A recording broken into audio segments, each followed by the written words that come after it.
नमस्कार, आप देख रहे हैं न्यूज 24। मैं हूं शीतल राजपूत। आज की शुरुआत इंटरनेशनल न्यूज की बड़ी ब्रेकिंग से, बिग ब्रेकिंग से, उस ब्रेकिंग से जिसने दुनिया भर में दहशत फैला रखी है। ये बिग ब्रेकिंग आ रही है रूस और यूक्रेन के बॉर्डर से, जहां खतरनाक हथियारों और मिसाइलों ने एक दूसरे की तरफ मुंह कर रखा है, जिससे सिर्फ दोनों देशों में टेंशन नहीं आई है, बल्कि सुपर पावर अमेरिका में भी हलचल बढ़ी हुई है।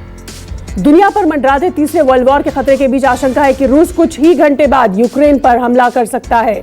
सुबह 10 बजे यूक्रेन पर हमले का अल्टीमेटम है और यानी अब से 3 घंटे बाद रूस यूक्रेन पर हमला कर सकता है।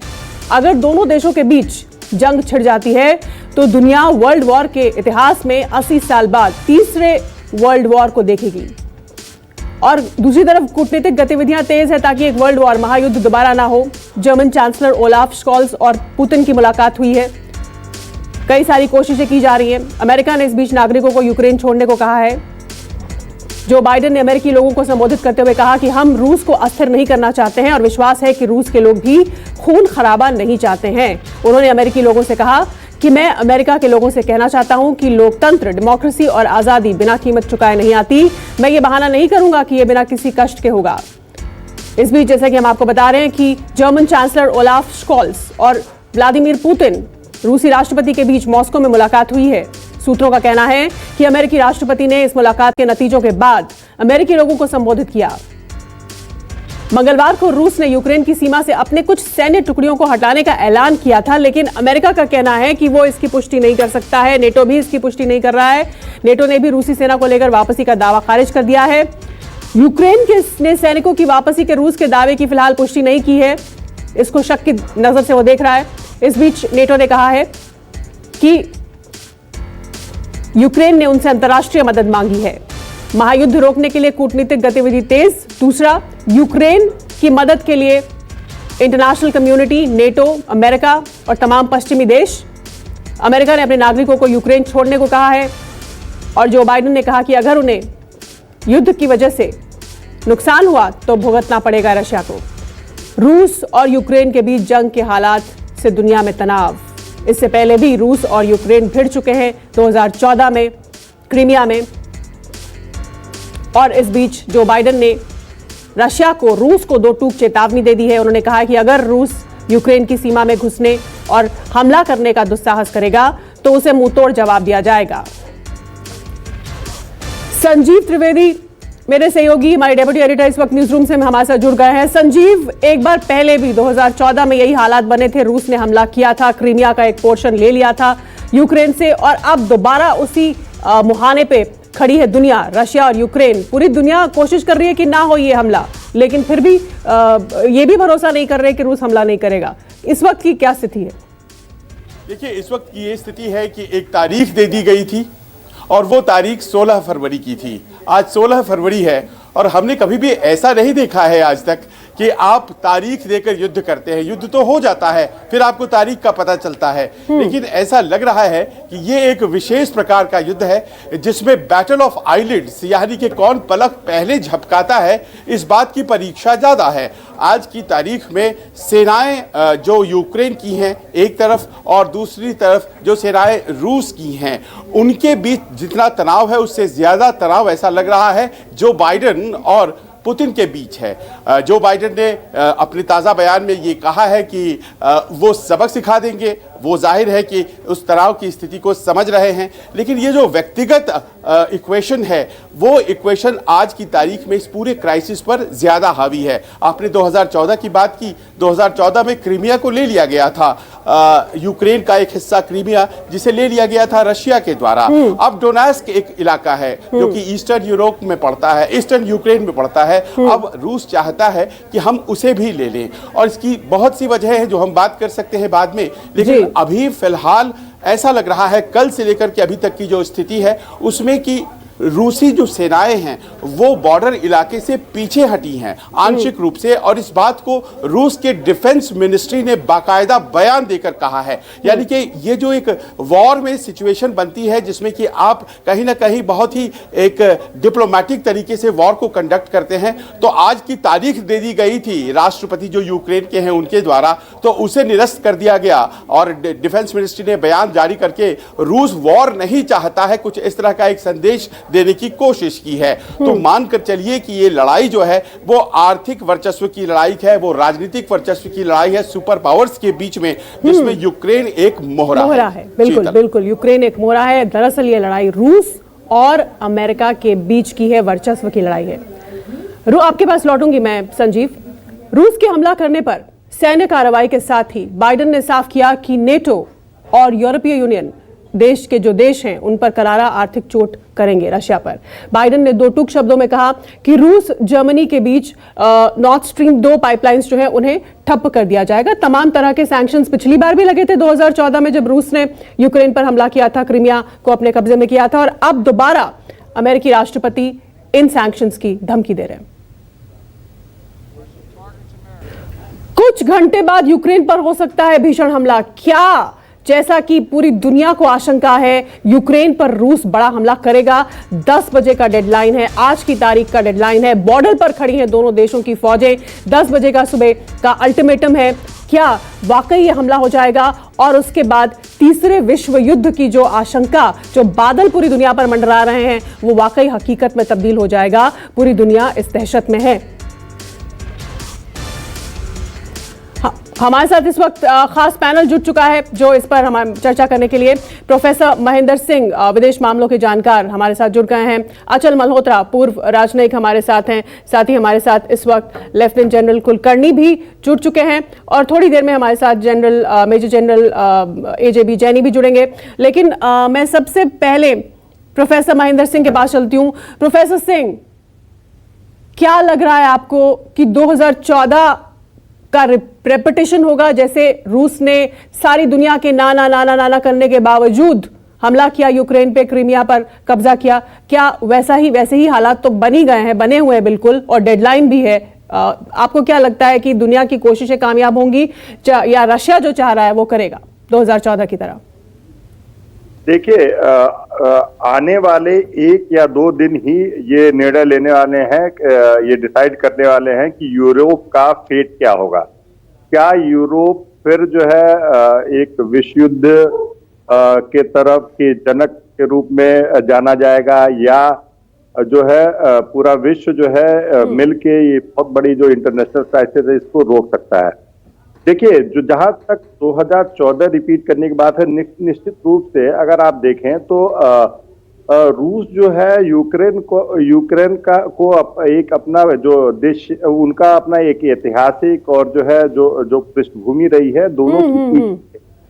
और जो है आप देखिए जुलाई 2021 में पुतिन जो है एक आर्टिकल लिखते हैं on historical unity of Russian and Ukrainian, a single whole.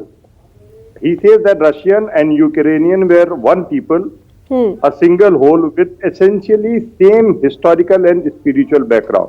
तो कहीं न कहीं रूस जो है यूक्रेन को अपना हिस्सा मानता है, था ही, और उनका हिस्सा था ही कुछ दशक पहले। हाँ, लेकिन जो है ये रूस ये मानता है कि अभी भी जो है खासकर देखिए शुरू में जो है अगर हम देखें 1991 के बाद, डिसइंटीग्रेशन के बाद, तो यूक्रेन में कि लोग जो है अगर वेस्टर्न यूक्रेन और ईस्टर्न यूक्रेन दोनों में रेफरेंडम होता है, प्लेबिसाइड होता है, और जो है majority of the people were in favour of being with Russia उस समय 1991 में। लेकिन आज स्थिति बदली हुई नजर आती है। आज यूक्रेन के लोग भी जो है वो जो है एक जो है इंडिपेंडेंट नेशन के रूप में अपने आप को स्थापित करना चाहते हैं। और देखिए जो मुख्य मुद्दा है वो ये है कि रूस ये नहीं चाहता है कि उसकी एकदम नजदीकी सीमा पे नाटो आए, हाँ जी।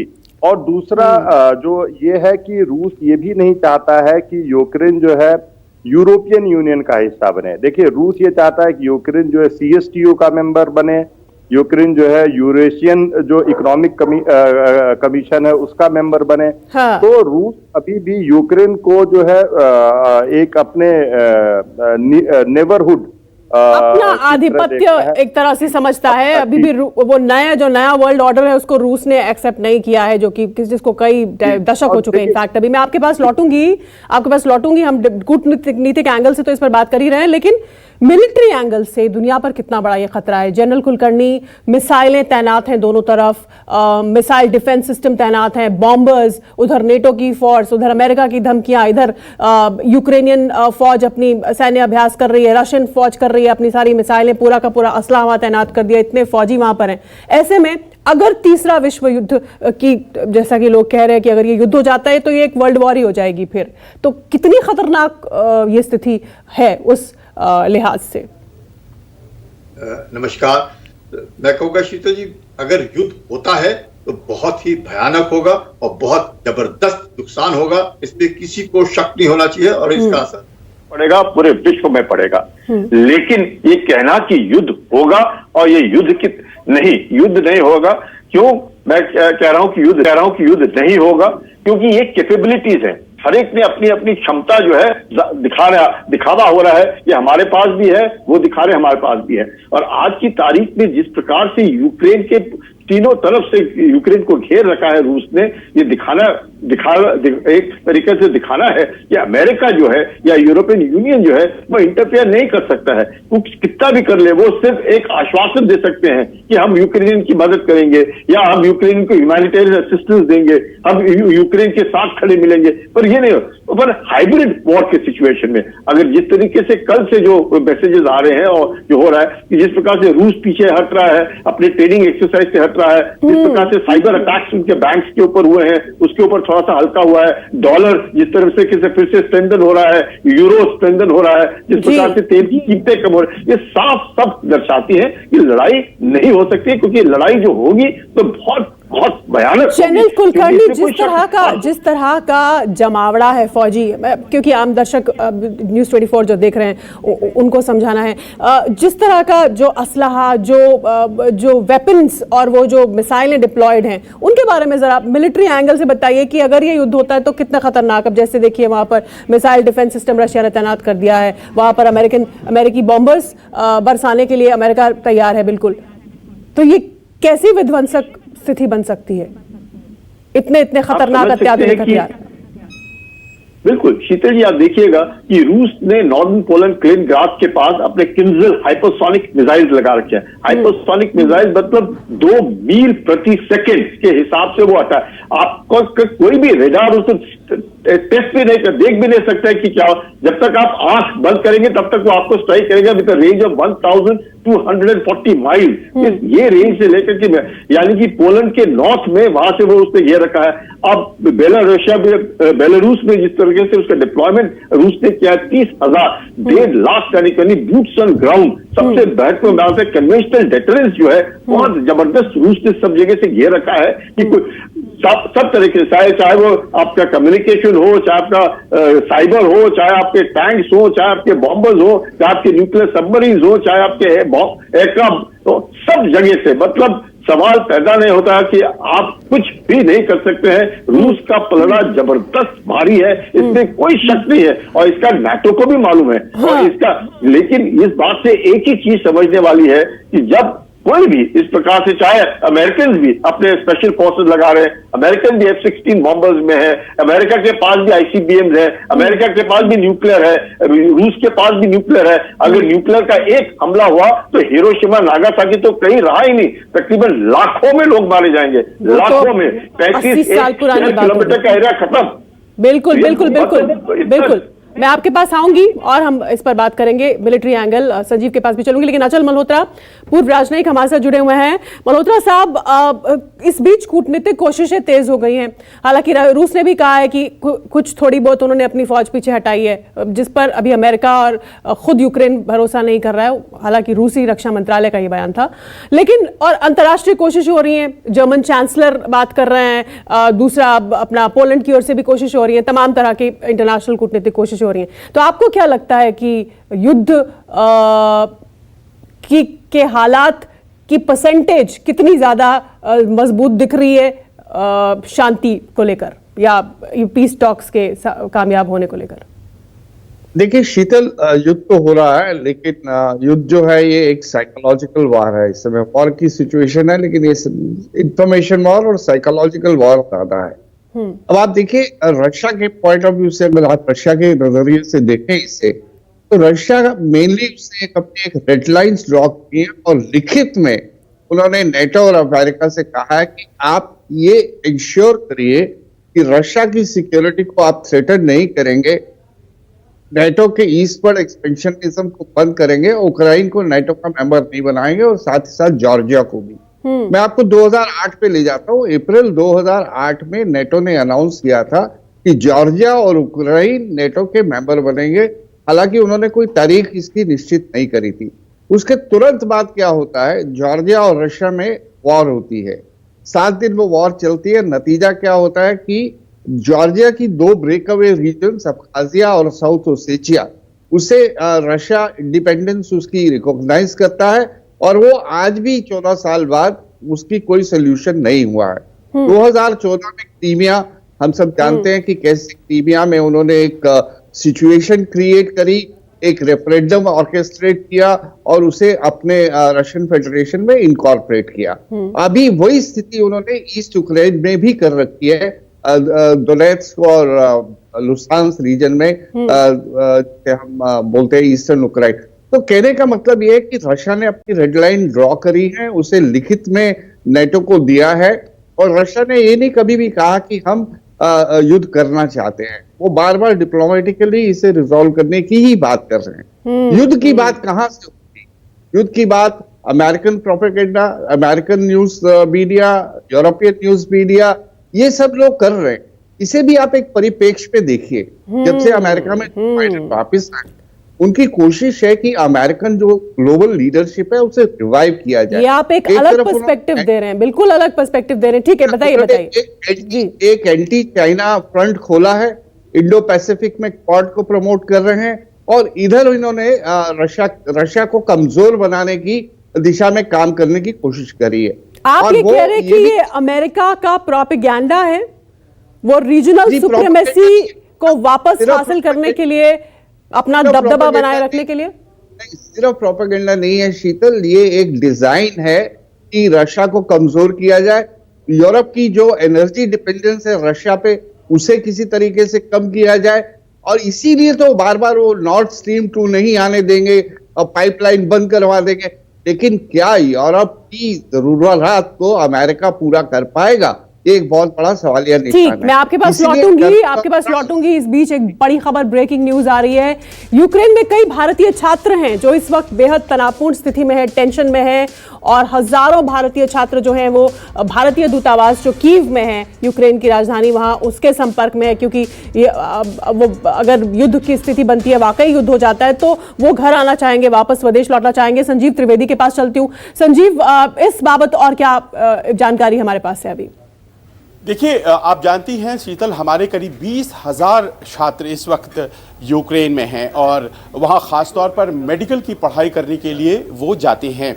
लेकिन वहाँ जो अभी फ़िलहाल स्थिति है वो तनावपूर्ण हो गई है और ऐसे में जाहिर है वो वापस आना चाहते हैं। बहुत से देशों ने, आप जानती हैं, अपने दूतावास वहाँ बंद कर दिए। हालांकि भारत ने ऐसा कुछ भी नहीं किया है, लेकिन भारत ने कल एक एडवाइजरी जारी की थी और वहाँ जो हमारी एम्बेसी है उसने कहा था कि अगर आपको लगता है कि बहुत ज़्यादा ज़रूरी नहीं है आपका यूक्रेन में रहना, तो आप भारत चले जाएँ। और इस बात के बाद जाहिर है कि एक तनाव की स्थिति यहाँ भारत में, उनके गार्डियंस में और वहाँ छात्रों के बीच हो गई है। अब वहाँ की जो स्थिति है उसमें ये देखा गया है कि जो ईस्टर्न रीजन है वो तनावग्रस्त है, लेकिन बहुत से कॉलेजेस, बहुत से छात्र वेस्ट में हैं, तो उन्हें आने की जल्दी नहीं है। दूसरी दिक्कत ये हो गई है शीतल कि जो हवाई टिकटें थी वो अब लाख रुपए तक पहुँच गई हैं या उससे भी ज़्यादा पहुँच गई हैं, जो छात्रों के लिए बहुत आसान नहीं होगा। हमारी जानकारी है कि यूक्रेन में या कीव में या दूसरे कीव या दूसरी जगहों पर ऐसी कोई स्थिति नहीं हो गई है जिसमें कि बैटल क्राई हो या टैंक्स मूव कर रही हो, उस तरह की स्थिति फिलहाल कम से कम नहीं है। तो ऐसे में छात्र परेशान तो हैं, आना तो चाहते हैं, लेकिन बहुत सुगम नहीं है, टिकट बहुत ज़्यादा महंगी है और अभी तक सरकार की तरफ से क्या कहा गया है इस बारे में हमें जानकारी नहीं है। हमने कुछ छात्रों से संपर्क करने की कोशिश की है और उनका यही कहना है कि हम चाहते हैं कि हम भारत आ जाएं, लेकिन यहाँ पर ऐसी कोई बहुत खराब स्थिति इस वक्त नहीं है। जी ठीक है, संजीव हमारे साथ बने रहिए और हमारे मेहमान भी हमारे साथ बने हुए हैं। तो जबरदस्त तनावपूर्ण स्थिति इस वक्त 80 साल बाद, क्या महायुद्ध तीसरे वर्ल्ड वॉर की स्थिति बन रही है? क्या वाकई रूस यूक्रेन पर अगले 3.25 घंटे में हमला कर देगा जैसा कि डेडलाइन दी हुई है? ये देखना होगा। क्या वाकई 10 बजे जैसा कि अल्टीमेटम है रूस यूक्रेन पर हमला कर देगा? क्या उस हमले का काउंटडाउन शुरू हो गया है? क्या कुछ घंटे बाद तीसरे विश्व युद्ध की शुरुआत होने जा रही है? क्योंकि रूस अगर यूक्रेन पर हमला कर देता है जैसा कि अल्टीमेटम है अगले 3 घंटे का, 10 बजे का सुबह का, तो फिर विश्व युद्ध का छिड़ना तय है। क्योंकि पूरी दुनिया की ताकतें इस वक्त रूस के खिलाफ खड़ी हो गई हैं, पश्चिम की जितनी भी हैं, खासतौर से अमेरिका और उसके जितने भी सहयोगी मुल्क हैं, पश्चिम के ब्रिटेन है, फ्रांस है, जर्मनी है, तब सभी। लेकिन इस सब के बीच राजनयिक और कूटनीतिक कोशिशें भी हो रही हैं कि ऐसे हालात ना बने, क्योंकि दुनिया अभी कोविड से उबर ही रही है और ऐसे में इस तरह की एक और जंग अगर हो जाती है तो वो दुनिया के लिए अच्छा नहीं है। हमारे साथ हमारे मेहमान हमारा खास पैनल जुड़ा हुआ है, विदेश मामलों के जानकार प्रोफेसर महेंद्र हमारे साथ हैं। प्रोफेसर महेंद्र, जो बात अब से थोड़ी देर पहले अचल मल्होत्रा कह रहे थे, बहुत दिलचस्प बात उन्होंने कही। उन्होंने कहा कि रूस जंग नहीं चाहता, लेकिन ये अमेरिकी प्रोपेगेंडा है। इस एंगल पर हम बात करेंगे। एक ब्रेक का वक्त हो गया, छोटा सा ब्रेक ले रहे हैं, आप देखते रहिए न्यूज़ 24। नमस्कार, मैं हूं मानक गुप्ता।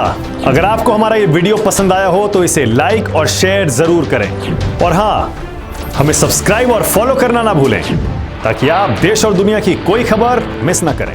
तो जुड़े रहिए हमारे साथ और देखते रहिए न्यूज़ 24।